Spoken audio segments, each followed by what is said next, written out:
Next question.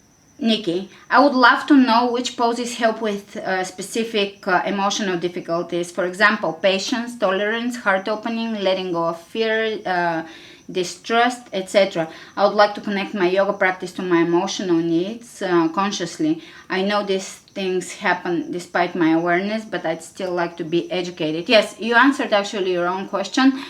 When you start doing yoga without any thought or mind in it, magical things happen, and you never thought those things will happen. You probably started yoga because you were feeling sad, because you needed to treat pain in your body, alignment in your spine, lose weight, whatever reason you started yoga for, or you just needed quiet time, whatever was the reason for you to start the practice. Usually you will find that it will give you way more than you ever expected. The gifts are kind of magical almost. The poses for heart opening, of course, those are all the back bends. They open the heart, and you have to, here you can apply mind in the sense that you can apply intention.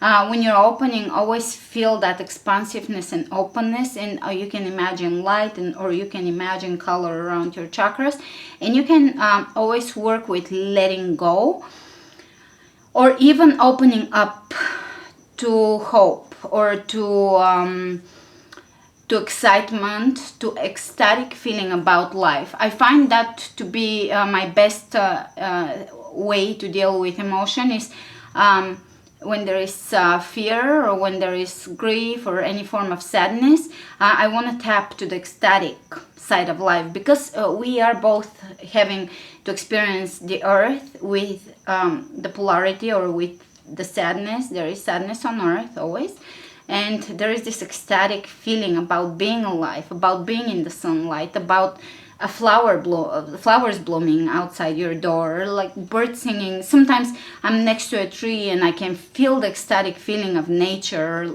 water rushing, or so I try to connect to the ecstatic feeling in life, and then to the inspiration in life. There's so much inspiration, so find stuff that inspires you and tap into it when you're doing heart openers.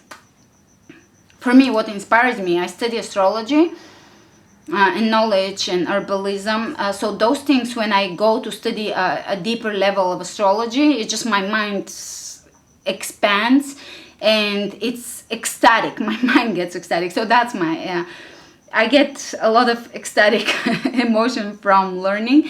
So if for you that's gardening, if it's not learning, if it's gardening or helping or serving your dogs or whatever, just find the stuff that inspires you and tap into it. Poses for tolerance. That will be just, breath, practice breath. That will allow you to just empty mind, acceptance of your own practice. Of course, we will develop tolerance. This is a really long question. I can go on and on about it. Maybe I will develop series of classes dedicated to certain. We have classes about letting go, which is a beautiful, beautiful thing to focus on at a certain stage in your life. You don't have to be in the stage of letting go for the rest of your life. You can devote 20 years to it, and then you gotta let go of letting go. Basically, there is so much you can do in one field before it becomes, you have to keep moving forward and not get caught up in things. You don't have to always be serious and spiritual and all of that. You can tap into joy next, because we're not. Another thing I want to share with you is because we always focus on our childhood and healing and trauma and finding more about ourselves and learning more, but that can become a trap because it's endless. You can never get to the bottom of everything and to the bottom of why things happened and to the bottom of your trauma, because we're infinite beings with infinite existence, whether you believe in past lives or you believe in soul, or if you don't believe in incarnation, you believe in a god, or you believe in, I don't know, in your brain cells, or however you wanna, whatever you believe in, there is infinity about you. So if you believe in past lives, for example, and you go back millions of years, then you can never get to the bottom of everything, and it's pointless, because the answer to everything is love. Ultimately, if you tap, and I don't even speak of human love, which human love can be a beautiful expression of love. But I mean divine love. If you tap into that feeling of connectedness with the universe, with the divine love, with the one, with the source energy, with the one consciousness, if you tap into that, there is profound ecstasy, ecstatic feeling, or joy, or beauty in it, and all of it in an instant. You can heal all your past trauma. You can let go, forgive, heal. So a little bit of healing is good, but don't get caught up in the cycle of always finding more about yourself, because it becomes a self-serving cycle.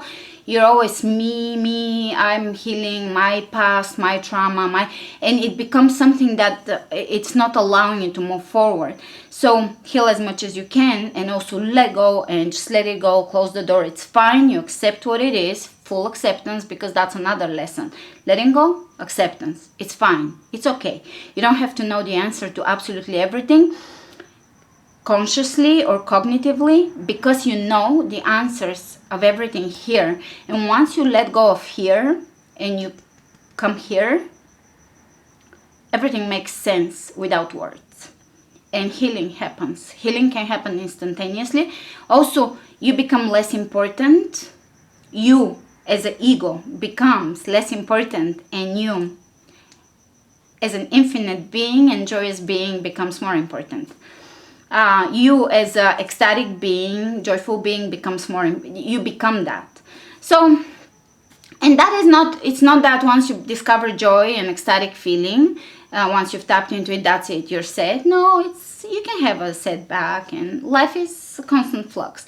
But my point is, you find your core, you find your, you find that within you, which is your strength, and which no one can take from you. There is something within you that is given to you. It is your essential connection with truth, and that is yours. You can tap into it, and that is something that no one can take away from you, even if it seems that temporarily someone can, or something can, some situation. Ultimately, know that nothing can take that essential thing about you. Nothing can change it. No one can take it. Once you have that power and that strength, the rest, a lot of your fears will dissipate. A lot of the irrational, rational, etc. fears will dissipate, because you understand the true core of existence. Again, I promise to be quick. Next question. I hope this answered a little bit that question. It was a really long question, and I tend to take a while. Okay, next question. Hello, Ali. I would love to hear about your future plans for interval yoga, please. Do you plan to do teacher training or other courses? Asking purely out of personal interest and investment. Yeah, of course. Now, my most immediate goals are to organize very soon a retreat where we can go somewhere really nice, or I can offer that, someplace really beautiful in nature, and we do a retreat with yoga and some other spiritual meditation practices for a whole week. I want it to be somewhere beautiful in the mountains. That's the most, as far as activities that are group activities. I have other goals, of course, or other plans. Then I would continue doing workshops here and there as much as I can. I will try to do in North America, in Europe again. I will continue with that, and I will increase it a little bit. As far as teacher training, yes, it's in my plans. I can't quite guarantee how quickly it will happen, but it will happen. So stay tuned, and we'll have a teacher. And I know a lot of you that are pretty much ready to become interval yoga teachers. So because I know a lot of you personally, so it will be a nice and interesting experience to get to that stage of interval yoga. Next question. Just a personal question for you. Besides yoga, what do you like to do to unwind if you feel stressed? I walk. Everybody probably kind of figures that.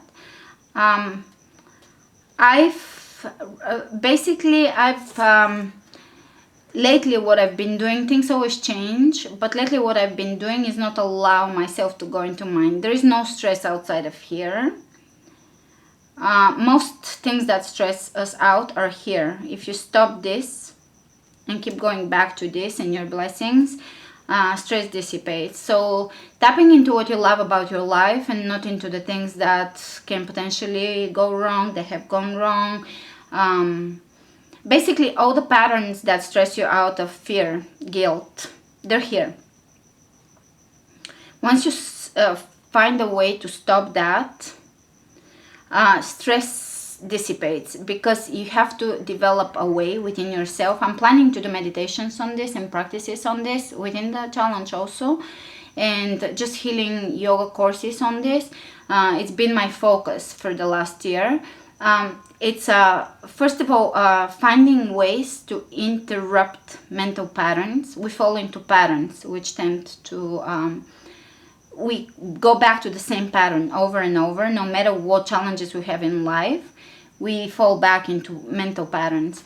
So that's one thing, to find ways to interrupt your mental patterns, whether this is depressive patterns or overly anxious patterns and thoughts and such things. So interrupt that and connect to what is important in life, and also develop, I'm also going to be working on this, develop series on trusting. Basically trusting the flow of life, trusting your destiny, trusting your divine protection. Because when you feel isolated and alone in the world, or when you feel like things are going wrong, and when you don't feel that there is something, protection, or when you don't feel that you can trust life, things become very unmanageable, and a lot of people get lost. Yeah, I'm sure all of you know someone that's completely lost because they have nothing. They don't trust life. They don't trust the process of living, and they don't trust their safety or their divine protection. And ultimately we have to trust, and we have to tap into that, and things actually line up for you when your mind changes, and when you become an optimistic, positive, happy person. Not happy because you are getting something selfish for yourself, because you got a car or anything like that. Joyful because you are able to serve, or because you are able to fulfill your destiny, your path, because you're able to fulfill your highest path. We're here to fulfill our highest path. This is again a deep subject, but anyways, I hope it's a bit of an answer. All right, so I think that should do it. Seems like a long video already. Maybe I'll cut it in 2 parts so that it's easy to watch, and I'll try to continue answering the questions as quickly as I can. Post your questions below. We'll continue. I have great plans for interval yoga, for healing sessions. I definitely want to step out of just interval yoga and go into more really interesting areas of healing and of working with the heart and the mental pattern. So that will be fun and exciting. We're gonna do a lot of interesting stuff next year, and of course physicality is a given. You know, we're all very, very athletic here, so that's a given. I will talk to you again soon, and also I will see you with our next yoga classes. I'm posting a espresso class next, which might go on VIP, or I might share it with everybody. It depends how quickly I get to shoot enough classes. So namaste.